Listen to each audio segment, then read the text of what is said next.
রব যদি চায় পাথরের ভিতর থেকেও ফুল ফুটাইতে পারে। রব যদি চায় পাথরের ভিতর থেকেও উটের বাচ্চা বের করতে পারে। আর রব যদি না চায় মায়ের পেট থেকেও বাচ্চা বের করার ক্ষমতা কারো। ওই রব আছে তো, ওই রব দেখে তো, ওই রব শুনে তো। আমাদের টেনশন কি? মনে রাখবেন একটা কথা, টেনশন যদি আপনার বেশি হয় আপনি বুঝে নেবেন আপনার ভিতর থেকে রবের উপর তাওয়াক্কুল কমে যাচ্ছে। আপনার যদি টেনশন বেশি হয় আপনি বুঝে নেবেন রবের সাথে আপনার হৃদ্যতার কানেকশন কমে যাচ্ছে। কারণ রবের সাথে যার হৃদ্যতার, ভালোবাসার, মহব্বতের, বর্ষার কানেকশন যত মজবুত থাকে সে আগুনের মধ্যে পড়েও মুস্কি হাসতে পারে। কানেকশন লাগাইতে পারি নাই, ব্যর্থতা। একটু জোরে বলেন না, ব্যর্থতা। আজকে মাহফিল শেষ করে যাওয়ার সময় আপনার পকেটে 30টা টাকা ছিল, একজন ভিক্ষুক আপনার থেকে চাইলো, মায়া লাগলো, আপনি 20টা টাকা দিয়ে দিলেন। আপনি চিন্তা করলেন আমি হেঁটেই চলে গেলাম, সমস্যা নেই, একজনের খাবার তো হলো, পেট তো ভরলো। ওইটা সত্যিকার ভিক্ষুক ছিল, তার পেটে সত্যিই ক্ষুধা ছিল। এবার সে যখন সারাটা দিন উপবাস থাকা ব্যক্তি যখন 20টা টাকা পাইছে, তার কাছে মনে হয়েছে আমি 20 কোটি টাকা পাইছি। এবার সে হচ্ছে সন্তানের বাপ, সে 20টা টাকা পেয়ে স্বপ্ন দেখা শুরু করছে, আমার ছেলেটার জন্য একটা বন নিব, মেয়েটার জন্য একটা বন নিব, আচ্ছা তাদেরকে পানি দিয়ে হলে খাওয়াই দিব, আমরা না হয় কোনো রকম পানি খেয়ে উপবাস থাকবো। এই চিন্তায় তারা সময় কাটছে। এখন যখন সে বনটা নিয়ে বাচ্চার মুখে খাবার তুলে দিছে, বাচ্চা খুশি হয়ে গিয়েছে। এই খুশিটা দেখে বাপ খুশি হয়েছে, বাপ খুশি হয়েছে অন্তর, এদিকে সেই বান্দার রব খুশি হয়ে গিয়েছে, বান্দার রব খুশি হয়েছে। আপনারা তো জানেন সন্তানকে খাওয়ালে মা বাবার মন পাওয়া যায়, ছোটকে খাওয়ালে বড়র মন পাওয়া যায়। বান্দাকে খুশি করলে বান্দার রবকে খুশি করা যায়, বান্দার রবকে খুশি করা যায়। এবার সেই 20টা টাকা আপনার কাছে কিচ্ছুই মনে হয় নাই, আপনার কাছে গায়েও লাগে নাই, কিন্তু আপনি বুঝতেও পারেন নাই কত বড় খেলা ঘুরে গিয়েছে। আপনার এই দৃশ্যটা দেখে রব ফেরেশতাকে ডাক দিয়ে বলে, এ আমার ফেরেশতা, তার তাকদীরের ফাইলটা আনতো। এই যে কয় টাকা দিছেন? আপনি তো চলে যাচ্ছেন ঘরের দিকে, হেঁটে হেঁটে চলে যাচ্ছেন, আপনার গায়েও লাগতেছে না 20 টাকা, এগুলো কি? রব বলে যে তার তাকদীরের ফাইলটা আনতো, দেখতো কিছু আছে কিনা সামনে, বিপদ টিপদ। ফেরেশতা বলতেছে, আল্লাহ আগামী মাসের এত তারিখ সে ফটিয়া একটা বাজারে যাবে, এতটা বাজে কাজ শেষ করবে, রাস্তার মধ্যে দাঁড়াবে, থানার মোড়ে দাঁড়ানোর পরে একটা গাড়ি ব্রেক ফেল করে এসে তারা এমন ভাবে কোমরে ধাক্কা মারবে, সে 10 হাত দূরে যাইয়া পড়বে, মাথা ফেটে যাবে, কোমর ভেঙে যাবে। সাথে সাথে তাকে পটিয়া হসপিটালে নিবে, ডাক্তার বলবে এটা আমাদের পক্ষে করা সম্ভব না, সিডাং মেডিকেলে নিয়ে যাবে। সিডাং মেডিকেলে 2 মাস থাকার পরে ডাক্তার বলবে এটা আমাদের পক্ষে সম্ভব না, ঢাকা মেডিকেলে নিয়ে যাবে। ঢাকার মধ্যে 6 মাস থাকার পরে বলবে যে এটা আমাদের পক্ষে সম্ভব না, আপনারা একটু বাইরের দেশে নিয়ে যান। তখন তার মা বাবা জায়গা জমিন বিক্রি করে সন্তানকে বাঁচানোর জন্য বিদেশ করে আসবে। 3 বছর পরে মোটামুটি সে একটু হাঁটতে পারবে। রব বলে যে সব কাট, রব বলে যে সব কাট। ফেরেশতা বলে আল্লাহ সব কাটবো মানে? তুমিই তো তাকদীরের মধ্যে লিখেছো। তখন রব্বুল আলামিন বলে, ফেরেশতা আমার নবী কি বলেছে তুমি কি শুনো নাই? আমার নবী কি ওয়াদা করেছে তুমি কি শুনো নাই? as-সাদাকাতু তারাদ্দুল বালা, যে সদকা দিবে তার বলা মুসিবত কেটে যাবে, বলা মুসিবত কেটে যাবে। সে আমার বান্দার মুখে হাসি ফুটিয়েছে, আমি আল্লাহ তার মুখে হাসি ফুটাবো। আমি ইন্নাল্লাহা আলা কুল্লি শাইইন কাদির, দিনকে রাত, রাতকে দিন, সেকেন্ডের ভিতর বানাবো। কারো কাছে জবাবদিহিতা আমার করার দরকার নাই। আমার বান্দার তাকদীর আমি আল্লাহই পাল্টাই দিলাম, অ্যাক্সিডেন্ট থেকে মুক্ত করে তাকে সুস্থ করে দিলাম। সুবহানাল্লাহ। আজকে এই পটিয়া অঞ্চলে, পটিয়া এলাকায় আমি আপনাকে দেখছি, আপনি আমাকে দেখছেন হরেক রকমের চেহারায়। আমি বলতে থাকবো, শুধু আপনারা ভাবতে থাকবেন আমি যা বলছি। এক ফোঁটা পানি থেকে একটা দেহ, এই দেহের মধ্যে চামড়া। ছোট্টবেলায় চামড়া ছিল এক সাইজের, বড় হওয়ার পর চামড়া হয়েছে অন্য সাইজের, কিন্তু চামড়ার মধ্যে কোনো ফাটল নাই। রবার টানলো ফেটে যায়, কাপড় টানলো ফেটে যায়। চামড়া যে যেদিন হয়েছে এতটুক চামড়া, আজকে এত বড় চামড়া হয়ে গেল, চামড়ার মধ্যে কোনো ফাটল নাই। How can possible? রব বলে যে বান্দা এটাই তো তোকে দেখাতে চাচ্ছি, এটাই তোর রবের কুদরত, এটাই তোর রবের কুদরত। এক ফোঁটা পানি থেকে একটা দেহ, দেহের ভিতরে দেখার জন্য 2টা চোখ, চোখের ভিতরে মণি, উপরে আছে পাপড়ি, এর উপরে আছে ভ্রু, এর উপরে আছে কপাল, এর উপরে আছে মাথা, এর উপর আছে চুল, এর মধ্যে আছে দুইটা হাত, হাতের মধ্যে আছে কবজি, কবজির মধ্যে আছে আপনার হাতের আঙ্গুল, আঙ্গুলের মধ্যে আবার এক এক স্ট্রাকচার, 5টা আঙ্গুল 5 রকম। 1 ফোঁটা পানি থেকে 5টা আঙ্গুল হয়ে গেল, 1 ফোঁটা পানি থেকে 2টা হাত হয়ে গেল, 1 ফোঁটা পানি থেকে 2টা পা হয়ে গেল, 1 ফোঁটা পানি থেকে 2টা হাঁটু হয়ে গেল। সুবহানাল্লাহ বলেন না। 1 ফোঁটা পানি থেকে 1 ফোঁটা পানি থেকে কোমর হয়ে গেল, 1 ফোঁটা পানি থেকে পেট হয়ে গেল, 1 ফোঁটা পানি থেকে ভিতরে কলিজা হয়ে গেল, 1 ফোঁটা পানি থেকে ফুসফুসি হয়ে গেল, 1 ফোঁটা পানি থেকে 2টা কিডনি হয়ে গেল, 1 ফোঁটা পানি থেকে এত হাজার হাজার রগ হয়ে গেল, 1 ফোঁটা পানি থেকে রক্তনালী তৈরি হয়ে গেল, 1 ফোঁটা পানি থেকে কণ্ঠনালী তৈরি হয়ে গেল। সুবহানাল্লাহ। 1 ফোঁটা পানি থেকে কণ্ঠনালীর পাশাপাশি নিঃশ্বাস নালী তৈরি হয়ে গেল, 1 ফোঁটা পানি থেকে পাকস্থলী তৈরি হয়ে গেল, 1 ফোঁটা পানি থেকে এত কিছু কিভাবে 1 ফোঁটা পানি থেকে হয়? জগৎ বলে ইম্পসিবল, রব বলে যে আমার দিকে তাকা, এটাই আমি রবের কুদরত। বলে বান্দারে তোর ডানে যা সব আমার নিয়ামত, তোর বামে যা সব আমার নিয়ামত, সামনে পিছনে যেদিকেই তাকাবি আমি রবের নিয়ামত। তবে মনে রাখবি আমার বান্দা, আমি রব যতটুক নিয়ামত তোদেরকে দান করেছি, সবচেয়ে বড় নিয়ামতের নাম কি জানোস? লাকাদ মান্নাল্লাহু আলাল মুমিনিনা ইজ বাআসা ফীহিম রাসূলা। তোদেরকে যে দিন আমার নবী রাহমাতুল লিল আলামিনকে দান করেছি, সেটাই হচ্ছে সবচেয়ে বড় দয়া। নবীকে দেওয়াটাই আল্লাহ বলছেন বড় দয়া। নবীজি আল্লাহর পক্ষ থেকে এসেছেন, এটাই উম্মতের জন্য, বান্দার জন্য সবচেয়ে বড় নিয়ামত। রব কোরআনে সেটাই এলান দিচ্ছেন। সুবহান আল্লাহ আমাদেরকে সেই নবীর ওয়াফাদার উম্মত বনে কবরে যাওয়ার তৌফিক দান করুন। আরেকটু ঈমানি গর্জন দিয়ে বলি আমিন। এবার আসুন আমার ভাইয়েরা, ইমানদার ভাইয়েরা, একটু বুঝার চেষ্টা করবেন। আল্লাহ তাআলা বড় হিকমতের সাথে এই পৃথিবী সাজিয়েছেন। আপনার এলাকায় অনেক কবরবাসী আছে, এখানে অনেক ক্যাটাগরির কবরবাসী শুয়ে আছেন। ভাইয়া বলেন তো, মাটির নিচে কি আপনার টিউবওয়েল খুললে কি পা? ময়লা পানি না পরিষ্কার? পরিষ্কার পানি এসে প্রমাণ করে দিয়েছে এখানে কোনো বালিও নাই, মাটিও নাই, পানি আর পানি, সেজন্য তো পরিষ্কার। এত বড় পৃথিবীর মাটি পানির উপর কেন? কারণ পানির উপর তো মাটি কখনো থাকতে কোয়াইট ইম্পসিবল। মাটির পানির উপর কখনো মাটি আপনি রাখতে পারবেন না, সেজন্য পুকুর ভরাট করে কিন্তু বাড়ি বানাতে হয়। পুকুর ভরাট করে কিন্তু বাড়ি বানাতে হয়। পৃথিবী আছে মাটির উপর, মাটিটা রব রেখেছে পানির উপর। পানির নিচে কি? আগুন। মাটির নিচের স্তর, ভাই একটু জোরে বলেন। পানির নিচের স্তর আগুন। অনেক সময় দেখবেন আপনারা ওই লাভা বের হয়, লাভা বের হয়। কষ্ট হচ্ছে না তো আপনাদের ভাইয়েরা?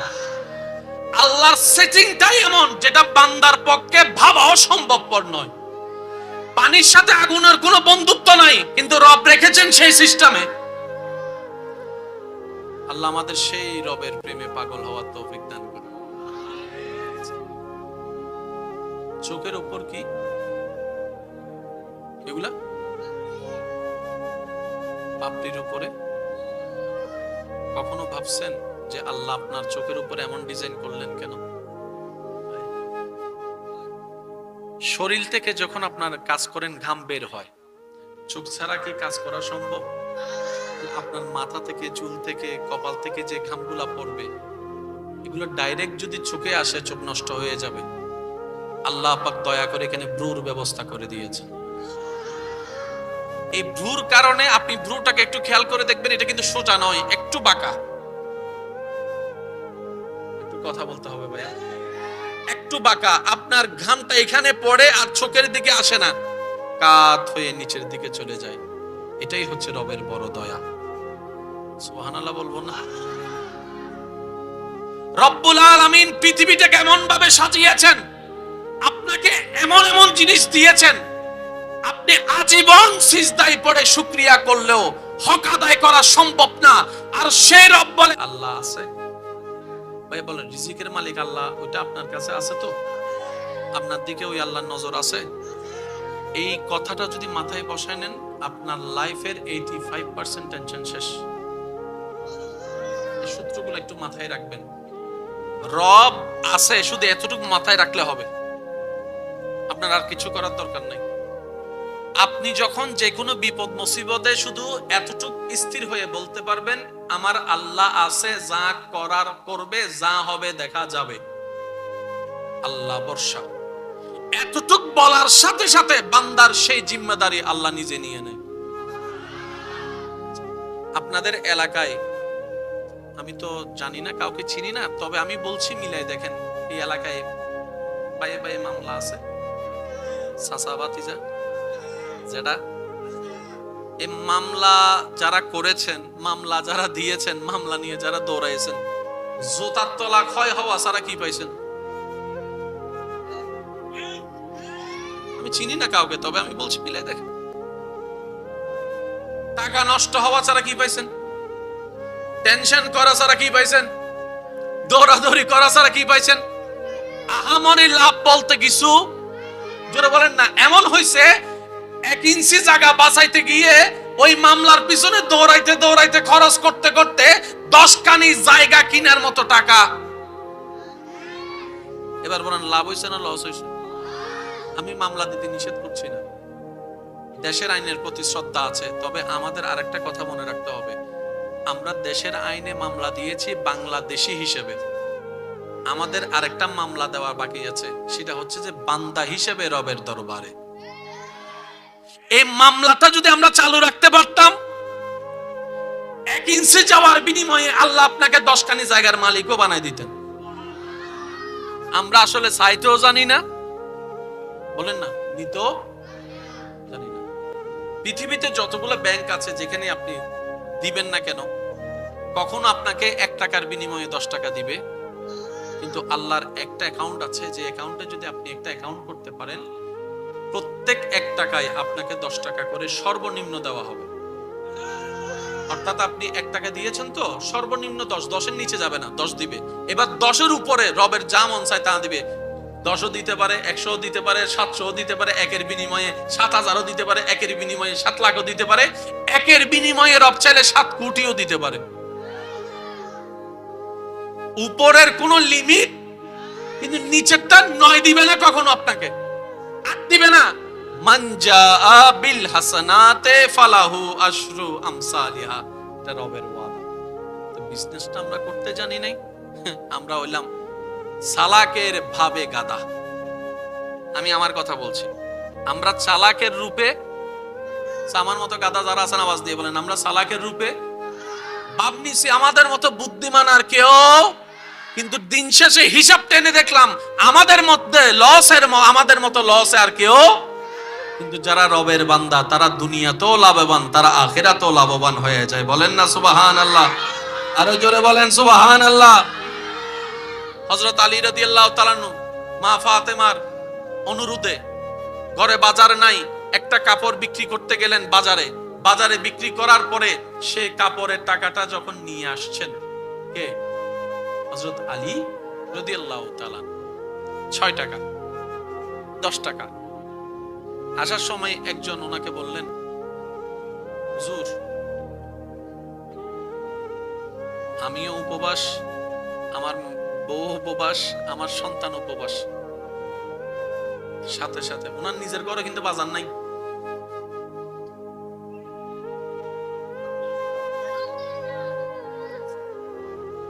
আল্লাহু আকবার। হযরত আলী রাদিয়াল্লাহু তাআলা একজন জিজ্ঞেস করলেন, হুজুর আপনি সব দিয়ে দিয়েছেন? আমি আল্লাহর সাথে লেনদেন করেছি। একটু বুঝবেন, আল্লাহর ওয়াস্তে কথাগুলো একটু মনের কান দিয়ে শুনবেন, কারণ বাঁচবো আর কয়দিন ভাই, জীবনের অর্ধেক বয়স তো শেষ। একটু চলেন না, এই 2টা দিন একটু কাজে লাগাই, চাইলেই পারবো, একদম কঠিন কিছু না।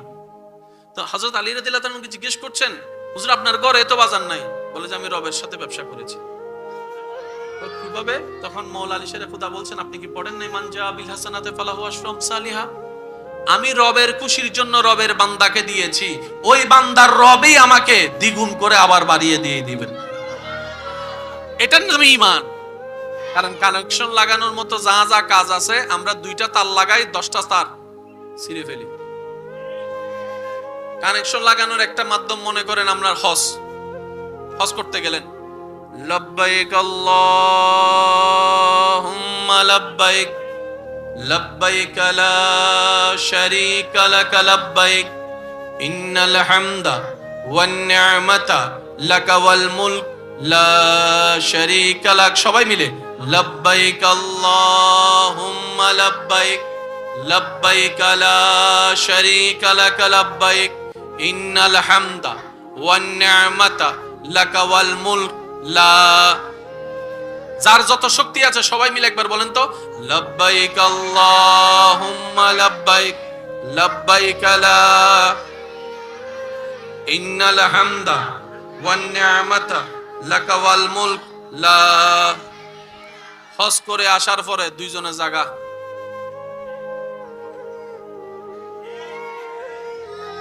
কানেকশন লাগাইলাম তার দুইটা দিয়ে, 10টা তার নিজের হাতে।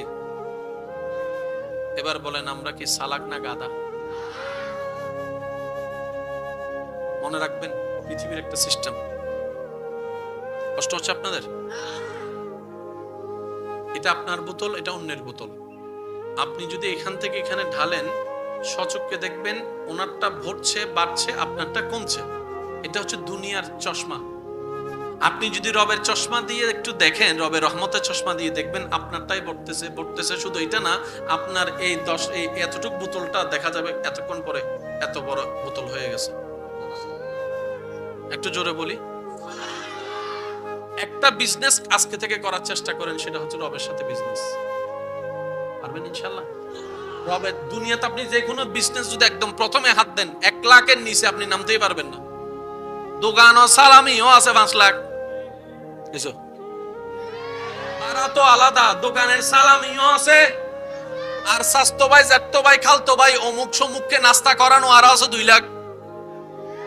দোকান সাজাইতে গেলে 5 লাখ, টোটাল 20 লাখ। আফগি 20 লাখ, এই 20 লাখ তুলতে 3 বছর চলে যাচ্ছে হালাল ভাবে ব্যবসা করতে। সেজন্য অনেকে কি করে 2 নম্বরই করে, ভাবছো না 2 নম্বরই ব্যবহার। আমরা এই সিস্টেমটা আছে, একটু বোঝার দরকার আছে না? নাই? এখানে অনেক ফিউচার ব্যবসায়ী আছে, রানিং ব্যবসায়ী আছে। আল্লাহর ওয়াস্তে কথাটা মনোযোগ দিবেন। কেন আমি কথাটা বলছি একটু পরে বললে আপনারা মিল খুঁজে পাবেন। আল্লাহ আমাদেরকে একটু বোঝার তৌফিক দান করে। রাস্তাঘাটে যাওয়ার সময় অনেকে একটুর জন্য বেঁচে গেছে, এরকম জীবনে ঘটনা আছে না? নাই? আর একটু হলেই অ্যাক্সিডেন্ট আছে, একটু হলে আজকে একটুর জন্য বেঁচে গেছে। এটা কিন্তু একটুর কাহিনী না, ঘটনার পিছনেও কিন্তু কিছু ঘটনা। এই জিনিসটা আপনি আমি রিয়ালাইজ করার জন্য আল্লাহ তাআলা আপনাকে আমাকে ওই কাহিনীটাকে একটুর জন্য বাঁচাই যাওয়ার মতো সাজাই দিয়েছে। সেজন্য কখন কার দিন দান কোন দিকে কবুল হয় বলা যায় না। আর এই বিজনেসে কোনো লস, একটু জোরে বলতে হবে ভাই, এই বিজনেসে কোনো লস। আজকে থেকে অন্তত আমরা কিছুটা হলো রবের সাথে ব্যবসা করার চেষ্টা করব। ইনশাআল্লাহ বলবো, পারবো ইনশাআল্লাহ। অন্য ব্যবসা করতে গেলে আপনাকে 10 লাখ 20 লাখ 30 লাখ লাগবে। এবার আপনি চাচ্ছেন রবের সাথে ফায়দা হওয়ার জন্য বিজনেস করতে। আপনি বললেন ইয়া রব আমার কাছে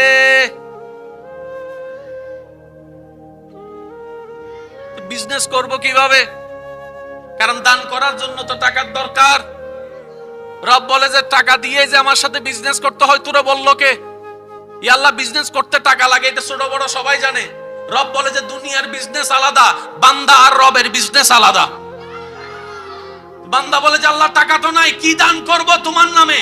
রব বলে যে যদি তোমার কাছে টাকা না থাকে তুমি টেনশন করিও না, তোমার সুন্দর কথা আছে, সুন্দর কথাটাকে তুমি দান করো, এটাও দানের অংশ হয়ে যাবে। সুবহানাল্লাহ। কারো সামনাসামনি হয়েছো, সালাম দিয়ে কথা বলো, এটাও দানের অংশ হবে। মুস্কি হেসে কথা বলো, এটাও দানের অংশ হবে। কেউ গর্তে পড়ে গিয়েছে, হাতটা ধরে তাকে টেনে তুলো, ওইটাও দানের অংশ হয়ে যাবে।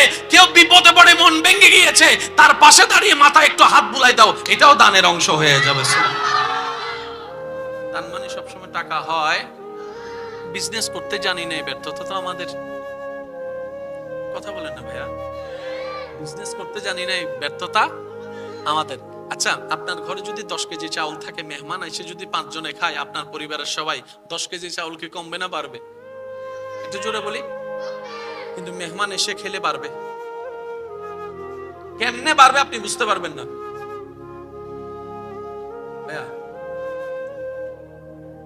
কষ্ট হচ্ছে আপনাদের? কেমনে বাড়বে সেটা বান্দা বুঝতে পারে। আপনাদের এই এলাকায় অনেক অনুষ্ঠান হয়েছে, মিলে কিনা দেখেন। 2000 মানুষ যদি দাওয়াত দেন, খাবার আয়োজন করতে হবে কত মানুষের? 2500। কেন? ওই কিছু কিছু বিন বলাইয়া দাওয়াইতে আছে, একজনকে দাওয়াত দিলে 5 জন চলে আসে। অনারা রেন্ডা আছে না? আর হতুন আছে, হুনো জানাও নাই, হুনো নাই, শুধু বিয়ে বাড়ি দেখি আছে না? কেলাবম মিদি ঢুকি কি দিল্লে আছে না? ইল্লে যদি কেউ করি তখন আল্লাহর হাসে মাফ চাই ফেলন। কারণ বিনা দতে জন্নান হারাম। ও মাতো না বাজি অনরের যদি গরর দত দে 5 জনের, অনে যাবেন দে 3 জন, 2 জন ছাড়ে দিবেন। কিয়া অনর এই জনের হারনে যদি ফুয়ার বাপ মাইয়ের বাপ যদি হানা শর্ট ফরি বেইজ্জত হয়, আল্লাহ অনর সাইতো না বাজি। ঠিক না বেটি? খাওয়া বাজ এত আল্লাহ 5 জন দত দিলে হজন যাবেন দে, আর 2 জন ছাড়ে দিবেন। যাকে এই 2 জনের হানা অন্য জন হোক। আর হানাত বই এরা একবারে প্রথমে হালাবুন হইবে টান নদুন। হানার টেবিলত বই এরা কুরুগুস্ত রানিয়ে নমিকে চাই না থাকুন। কষ্ট পাইতে লাগুন বাংলার আর হতা লই আর তুন লাভ চাই না লস চাই। ওখানে জোর অহনা বাজি লস চাই না লাভ চাই। তো লাভ গইতু চাইলে ব্যবসা কেন বুদ্ধি করে করোনা দরকার আছে না নাই?